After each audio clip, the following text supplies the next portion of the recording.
Hi everybody, welcome, welcome, welcome. I've got the beautiful Anca Ratoi here today. She's an incredible healer and one of the students that's been on Medical Intuitive. I'm going to let her introduce herself to you and then we're going to explore. We're going to have some fun. So I'm handing over to you, Anca. Tell them a little bit about who you are and what you do. Hi everyone.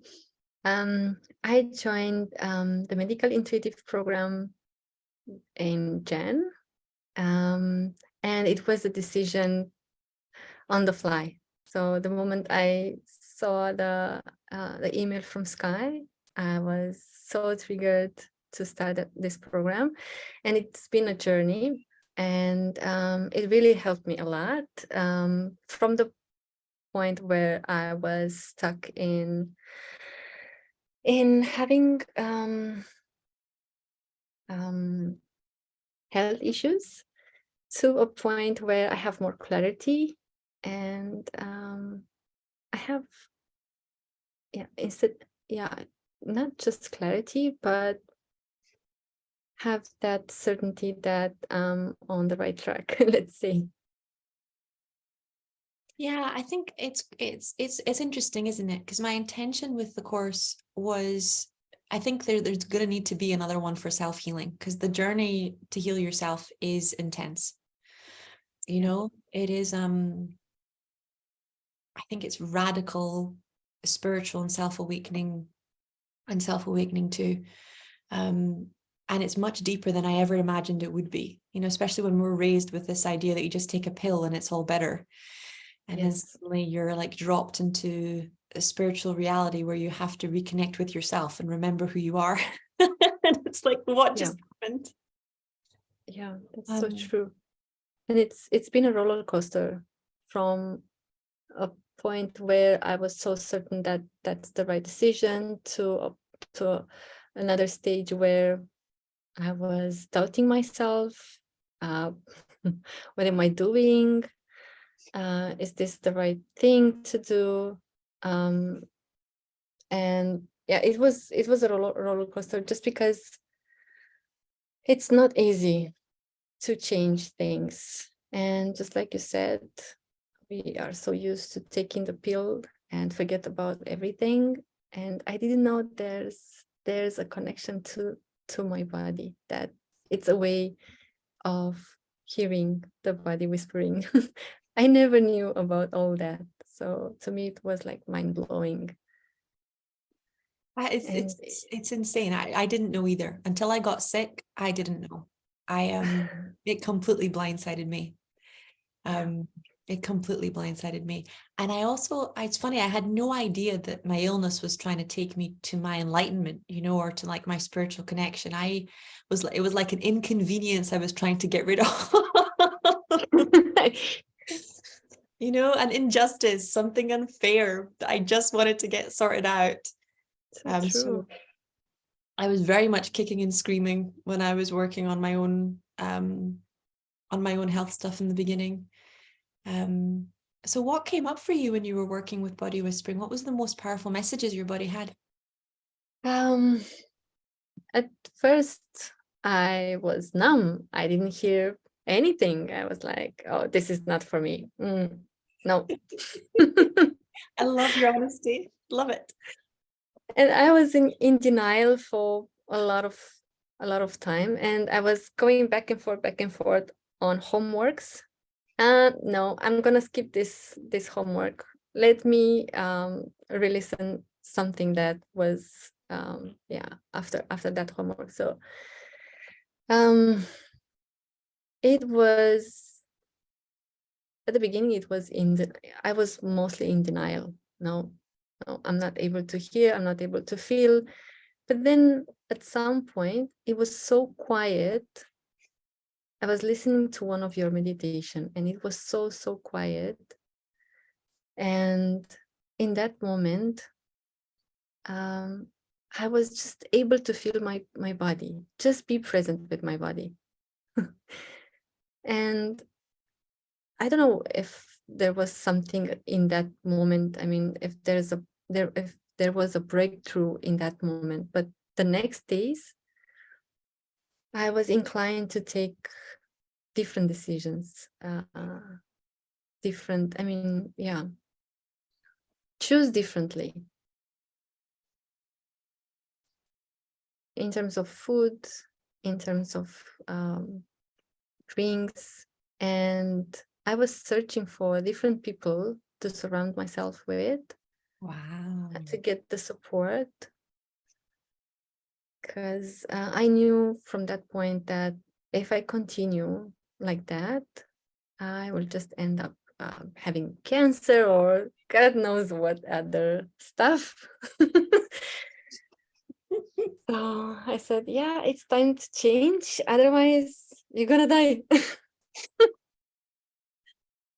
It's But now amazing I'm how able. gentle it is, though, because if you receive that kind of a message from a doctor or even from a healer, it's so harsh. But I got the same message, and I think I was, what, 19, 20 years old. But it's like what you said, it was a stillness, you know, and there was no, like, it wasn't like a threat or like a force, like you have to change. It just, something moved, you know?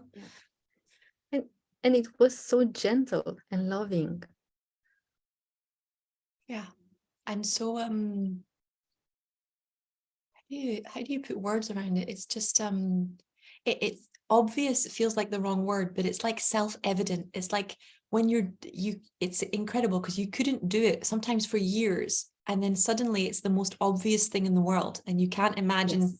not doing it. And it's such a strange miracle, right? It's a shift in Yes. perspective that you're like, because we really try. I've never met somebody that doesn't know how to be healthy and that hasn't tried at least a lot of changes in diet or things before. But it's when you tap into that divine energy, it's incredible how gentle it is, and it's incredible how much ease it can have, because we're not fighting with ourselves all the time. We're not trying to force. It's not a willpower thing. Yeah. You know, it's just, I think it understands how much suffering we've been through, and it understands what we're trying to cover with the food on a level that Yeah. we can't even put words on. Yeah. And that was the moment when I realized I was stuffing myself out just to forget about feelings, emotions, because I wasn't able to express them or even aware of them existing in my body. So that was the only thing I knew. So I was reaching out to food, stuffing myself out to forget about my body, my emotions. And it was the easiest way out, but on the long run was the painful one, actually. It's interesting because Course in Miracles says that everything in this world is upside down, right? Mm. So it's exactly what you say. It's that it seems like the easiest way. Yeah. But the reality is you're condemning yourself to a lifetime of no connection. Yeah. Numbing myself. Yeah. What that's like. I remember when it hit me the first time and I was like, what? Actually reading the Marianne Williamson book. She did a book called A Course in Weight Loss, which is Course in Miracles for releasing weight. And she wrote it for Oprah Winfrey. It started as like a series of letters to help Oprah undo like the spiritual pain of her rapes and things like that she was eating to keep herself safe. Yeah. And then it became a book. But I remember just like you getting to that point where I was like, from why can't I stick to this diet to holy crap, there's a whole load of trauma and feelings in here that I thought I'd never have to go near again, that I'd even forgotten. That somehow I was expecting a burger to numb, to deal with, the poor burger. So much responsibility on the burger. Like, here, burger, deal with all my trauma. The poor burger, it just got stuck in there. And no wonder it didn't come out for days. It just didn't.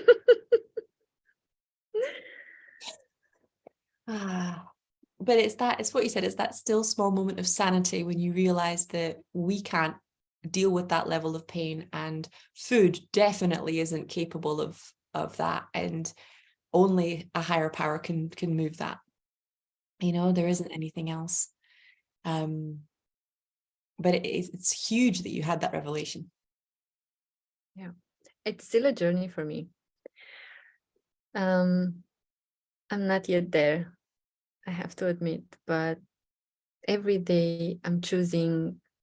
Sometimes there are days in a row when I'm choosing well, and there are days when I'm just ending up eating pizza or whatever. And I know in that moment, there's something that I don't want to deal with. So that's another revelation, even though I feel like, oh, I would like to eat a slice of pizza. It's actually something else beneath that. So I get this awareness. Even though I'm not strong enough to say no, I get this awareness. There's something more behind that slice of pizza turning into. Yeah. So yeah, it's a journey, but that was my biggest challenge with food. And if you think of the way I was raised, I didn't eat that much during my childhood or when I was a teenager. And suddenly I was so interested in food. I was in college, I think, and I was dealing a lot of stress. So suddenly I was interested in food, stuffing myself out, spending hours and hours learning at nighttime, and I was eating just to keep my energy up, because that's what I knew, that food is energy. And then ending up with so many gut problems, and since then I'm on a journey to fix myself. It's not easy. I think particularly I think around university and around young adulthood, there's so many initiations, there's so much loneliness, there's so much insecurity. You have no idea who you are. Yeah. And we live in a world that even then it was a lot less community and a lot less support than had ever been before, So Yeah. I think the loneliness is real, and the existential crisis is real, Yeah. And another thing I realized when I came to Singapore, that in Asia there's a different culture, and people gather around a table and they sit for hours talking and talking and eating. So a normal meal of 15-20 minutes, half an hour, you would end up sitting there and eating for 2 or 3 hours. So this is like their fun, their joy. And it was mind-blowing, because I was having my friends here, and we were gathering up for dinner, and we were spending so much time just eating and talking. And you don't realize how much you can eat if you prolong this for a couple of hours. You can eat constantly. Yep. Especially because they have little courses. They're all like delicious. It's like little types of, like the Spanish tapas, but they're like they're little bowls, and it's more, yeah. Look, food and it's food and culture interweave so deep, but at least inside, and food and celebration interweave so deep. Yes. So it's actually the thing that actually broke my cravings, was that it took me ages to figure out that my biggest unhealthy binges was happiness, not sadness. Yes. So I had to put into my own re-imprinting sadness, anger, happiness, and boredom. So that I wouldn't crave on any, because those were the feelings that would make me go and, like you said, eat things that, because I was dealing with severe illness, I needed at least 6 months for my body to be able to really recover. And those, for me at that stage in my life, at the stage of my recovery, those binges or mistakes, they would cost me sometimes, 2 or 3 weeks to recover from where I was. And it, now that's not the case. Now if I have a slice of pizza or whatever, it's fine, it's no big deal, other than it's extra calories, or it's you have to eat better. But when it was illness, it was like, it was painful, things hurt. Yes. Whereas now it's like, it's, you just like I said, splurging or having fun. But back then was a different beast. Yeah. So what did you find your favorite part of the course was? When we had our demonstrations, that was amazing to me. I learned so much. It's different when you read a material, you watch videos, and it's very different when you actually see someone else demonstrating, and then having that chance to practice it within ourselves as students. And whenever I saw one of your demonstrations dealing with a specific case, then I was like, yes, I can do it. I was so, I had that certainty. Yes, I can do it. Because I've seen it done. I witnessed it. You did. Yes.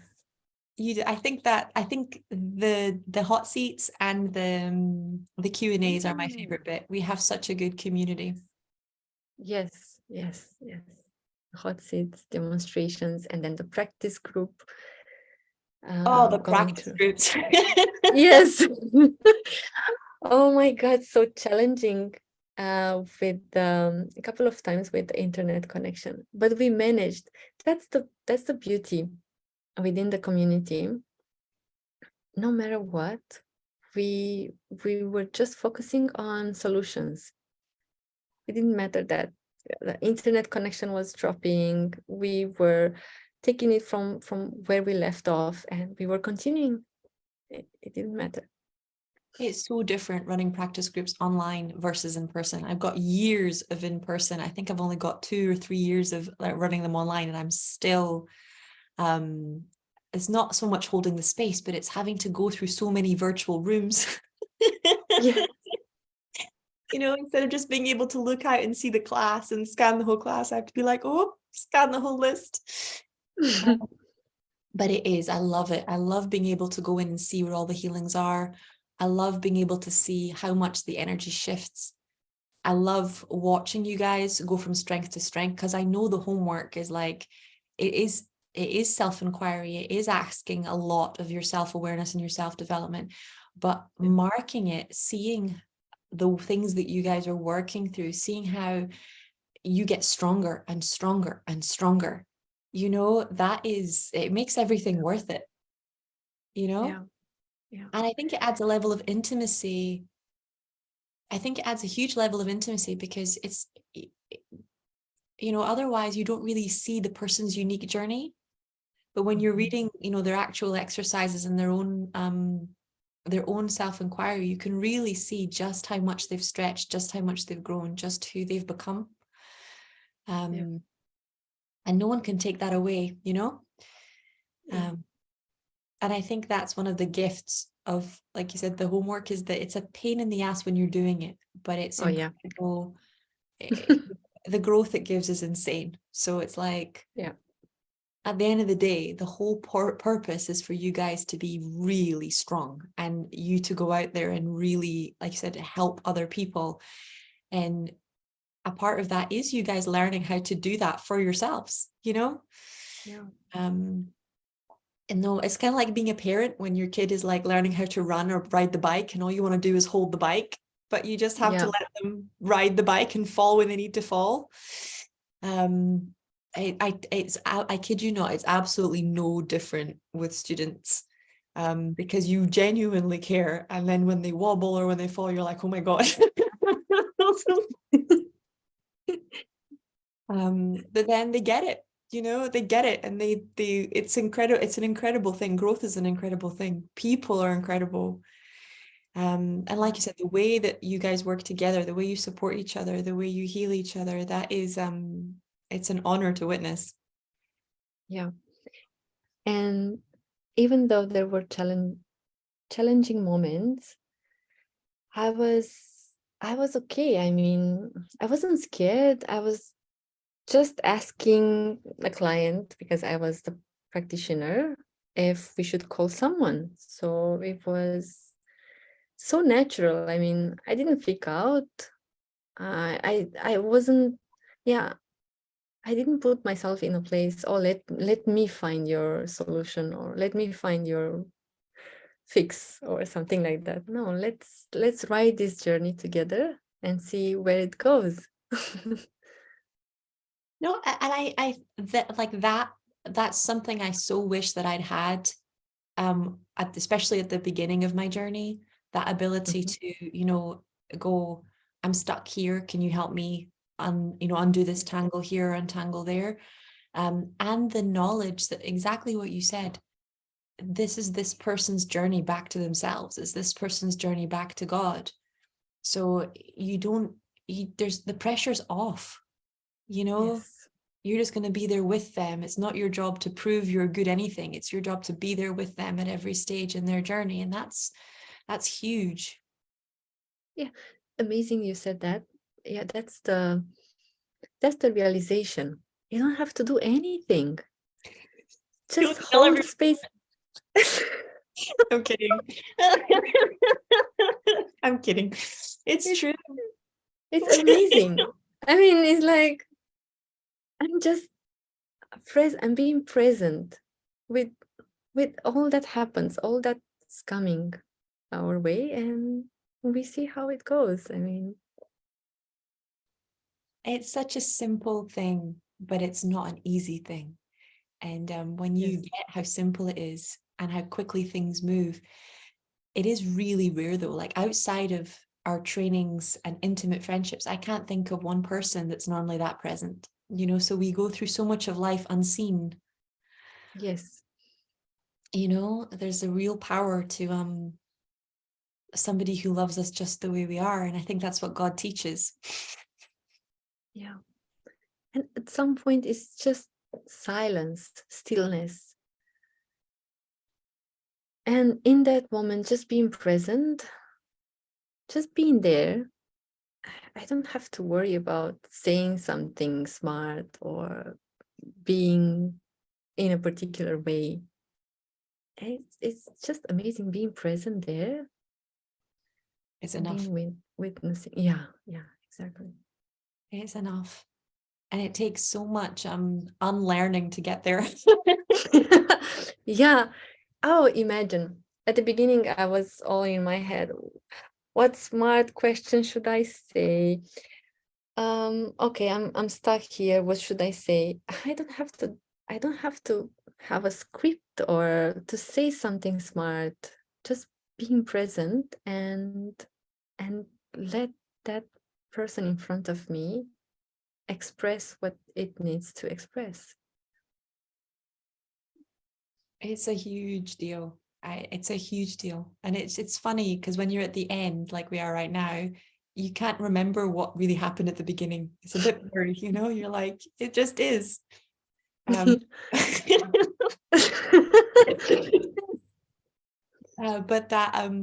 that journey from trying to prove you're a good therapist and you're a good healer and say the right thing and be something other than who you are, to letting yourself be who you are and trusting that that's enough. That's like I said, it's an awakening, and I think it's like what Course in Miracles says, it's beyond what can be taught. Presence is a virtue. It's beyond what somebody can teach you. I think that's why the demonstrations are so helpful. Yes. I remember quite a few of the Q&As, because we do like a weekly Q&A as well as the case studies and the hot seats, and the number of times that I got the same question under slightly different guises, because there was such a struggle to embody presence. They wanted an answer that was easier than be present with the feelings. and, you know, transform them, hand them over to that higher power. They wanted a way of bypassing the pain or not being present with it. And it's interesting because presence is the way. Like when you're in presence with someone's pain, you don't feel their pain. You just feel peace. You just feel stillness. It just is. It's what you don't have to do anything. Yeah. Right? Yeah. I think there is a grieving process in the beginning, and I think there is also a respect that you get for humanity when you realize how much people have been through, you know, and how much they went through alone. I don't think that can be undone. I think it creates a level of compassion that is beyond words, right? Yeah. You stop taking people for granted. You really understand that they very often paid in blood, sweat, and tears to be a good person, and that it was a choice every step of the way when they were going through some serious things. But presence, it's a power beyond my understanding, that's for sure. Yeah, and that's real connection, actually, because we were taught that silence is awkward. Whoops.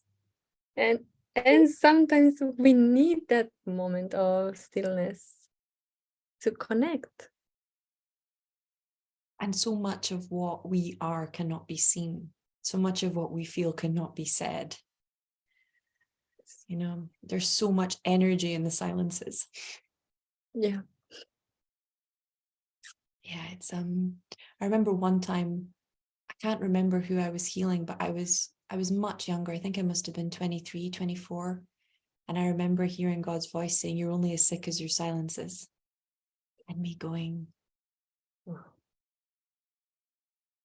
you know, there's so much that I didn't have words for, wrapped in those silences, and they contained so much of who I was. It's a big shift not to be afraid of the silences. Yeah. And let that awkwardness to occur. I'm not trying to control or avoid or heal it to death. Yeah. Not trying spiritually bypass it to death, just be with it. Yeah. Or running through your head. What should I say next? What would be the smart thing to say? Yeah. It's a different way. It's a different way of being. It's a different way of healing. It's exactly what you said. It's not about, it was actually very hard for me in the beginning, because when they call it the curse of knowledge. The further along you are, like you said, the harder it is to remember what it was like in the beginning. And so many things like the wounds document and the diseases document, I struggled so much to create, because my brain was like, I don't want them using this instead of seeing the person. I don't want them filling all the silences with this, because they're afraid of what's really happening or the suffering that's really going down. But there needs to be a bridge, you know, even like with the scripts, there needs to be a bridge for them and for us to hold on to as we're on our own journey, right? Yeah. And who was I to judge anybody else's journey? They were asking for something and I could give it to them, so why not? But it's like you go through your own stuff, right? You're like, what if I'm teaching this wrong? What if this is not, you know? And it's exactly what you said. You learn to be present with the people in front of you and to show up for what they need instead of for what you think the kind of teacher you should be is, you know, and you're just there with what is needed and helping what's coming up. And it's so interesting because every cohort is completely different and what they focus on is completely different. So it always makes me stretch. It's kind of like doing yoga poses. It always makes me stretch. It's always a pleasure and an insanity at the same time. But I love that about you, because even though for sure there are moments when you're like, oh my God, the same question, you're gentle and you're like, Okay, how to explain that best? In a different way. Different. It's what you said. It's that space of me getting out of my own head and going, God, what do you want to say? And trusting that, it may be the same question to me, but that soul might need it a different way and a slightly different tone of voice. And some things are just habit and repetitiveness, and that's how we learn. Yes. And maybe we need to hear it oftentimes until we embody that information. Yeah. And I genuinely think I think I understand that better than most because I'm so stubborn. Tell me about it. So I get it. I get how many times, and I often ask, I think poor God, and then because they get so many questions from me. And I think I often ask the same question 100 times, especially if I don't like the answer. Even if the answer is true, right? I will like hammer at it. Yeah. It's like, is there a different meaning to this? Because I don't agree with that. That's why I started working with like cooking metaphors or like food metaphors, which for those of you who are listening, will be like, what is Sky on about? So it's kind of like, if somebody gives you a raw potato, you can't eat it, right? But once you cook it for 50 minutes, you can absorb it. I think it's the same thing with information, particularly if it's like completely unfamiliar to you, your family unit, your culture. Like God sometimes will give you a raw potato and you're like, this needs to be cooked. Like, I get that this is some kind of ultimate truth, but I'm not ready for it yet. So in the oven it goes until it's in a way to digest it, until I can take this in. Detachment, like the virtue of detachment was definitely one of those for me. It took me years to be able to tell the difference between detachment and abandonment or neglect, or it was too close to my trauma for me to be able to tell the difference. So true. So it's not easy, but it's worth it. Yeah, definitely. For me, it's control. Oh, and it's a juicy one. Yeah. And you said that about stubbornness, when you have control, or when you are control freak, you're even stubborn and non-negotiable. Yes. It's like dealing with so much at once.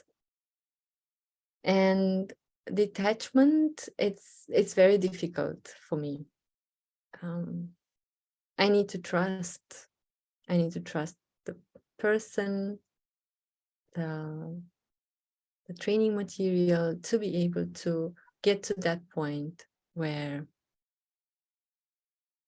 I will just detach from the outcome and just go with the flow. And it wasn't easy. I remember I was delaying homework, the ones that were triggering me the most. And I was like, no, Sky, what does Sky want from me? No, I don't want to do that. I don't want to go there. It's been a roller coaster, but it's definitely worth it. The answer to that is very, like you said, it's very vulnerable for me. It's exactly like what we were saying about kids learning to ride a bike. The homework, the case studies, it's there to give you guys space to fail and space to rise. And it's much easier. And I think that's why so many trainings don't include anything like that, because then it's like you said, it gives everybody a sense of complete control. So they're not triggered. There's no feedback, and their real mask never slips off. So it's easier, but I think that stops the real intimacy. It stops the real presence. It stops the strength necessary to navigate an incredibly challenging world. And I think I'm a strong enough teacher and a strong enough woman to handle you guys not being okay. To give you the space to go through that. And it's not easy. I do have a people pleaser in there. But it's exactly what we said. It's so worth it because, it would be easy for me to do it for you. It would be easy for me to jump in there and go, that's the answer. But the reason I can do that is because of all the years, not the month, the years of the homework, the years of meditation, and it's easy for me to take that for granted. Yeah. Right. Whereas when you guys are there with your own clients and with people who are, like you said, I kid you not, because medical intuition, people can feel it when it's resolved and healed and you're ready. You're going to be in the room with people who are, have just had very serious diagnosis and who have been suffering for a long time or watching their loved ones suffer for a long time. And if you can't be with your own triggers or your own pain, how are you going to be with theirs? And there's no you might be able to, people might be able to lie to me, but they cannot lie to themselves. And then you'll find them sabotaging their own clients, sabotaging their own clinics, sabotaging their own sessions. But if they go with it and they do the work, by the end of it, just the last 2 weeks, I've seen the explosion, not just of clients, but of you guys on social, because you guys know you can do this. Like, you can do it. You can help people. And that was not me. That was your hard work. You've earned it. You're ready. You've got this. That is beyond what I can teach. That was your showing up to the Jesus Christ, I'm triggered and I don't want to do this. And what the fuck does Sky want from me? Yeah, exactly.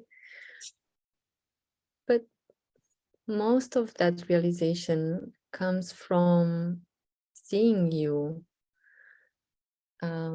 demonstrating, because at least for me, that was the biggest breakthrough, because I couldn't handle certain situation. But when I saw you, the way you were being present, the way you were asking and waiting for the answer, and just being present there, then that's how I learned. That's how I learned to through the demonstration. Yeah, the next round we're actually going to do that first, because the first 2 times I taught it, this time and last time, I was giving like a month before we did the first practice group to give you guys time to get in. But I'm completely with you. I think that having the demonstrations from the beginning gives a sense of security and connection and stability. But in the beginning, I'm not going to lie, my biggest concern was people wanting to be like me instead of figuring out who they were, like with them in the body. And I didn't want Sky clones. I wanted you guys to feel like there's more than one way to do this and I can be myself in that space. But I think it's like you said, I think it needs to be both. You can still be yourselves and watch me do it. And I'm the one that needed to let go and not be afraid. But you learn, you grow, you adapt. Yeah. So, yeah, you guys definitely taught me a huge amount this round. So is there anything you'd say to people who are considering joining for the next round? Even though it's triggering you, it's worth it. And it's the best thing that you could choose for yourself, even though it doesn't seem so at the beginning. And a great community is waiting for you. So you're not alone. Someone is there for you. Tell us a little bit about what you're planning on doing with this. I'm planning to be there for the community.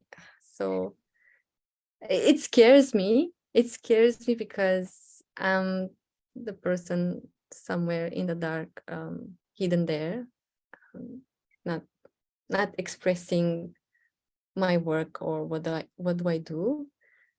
But there's a desire to help other people and support the community. And I know that's the best thing to do. Even having this interview, it was so scary. And I was like, am I crazy? What did I do? But I got so triggered to answer you. to send you this email. I was like avoiding it for a couple of days. And I said, no, that's a good opportunity for me and for the community. So if everyone is learning and I'm also learning, then that's the best thing. That's like 1 hour before our interview, I was like, oh, I'm so crazy. What did I think of? And I was like, no, there's no turning back. No, you did that with your homeworks as well. So You feel the fear, you jump right in. I'm completely with you. The first time it's very vulnerable, but it's a two-way street. It's vulnerable for me, it's vulnerable for you.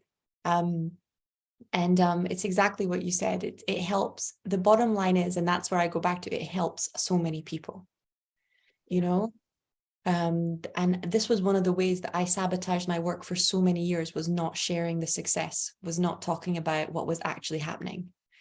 And I think it is such an important thing for people to know that you exist, for people to know that your light is real, for people to see the work that you, especially Anca, have put in.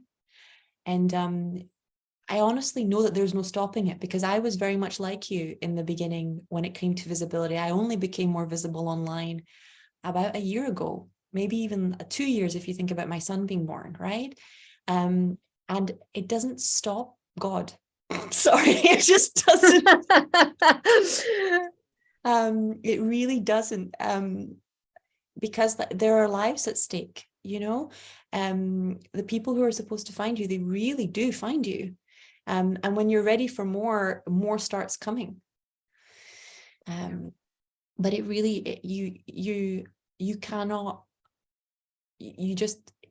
fathom what God is going to do with the miracles that he works, or when you're willing to say, okay, I'm not sure and I am scared, but I am going to show up, you know.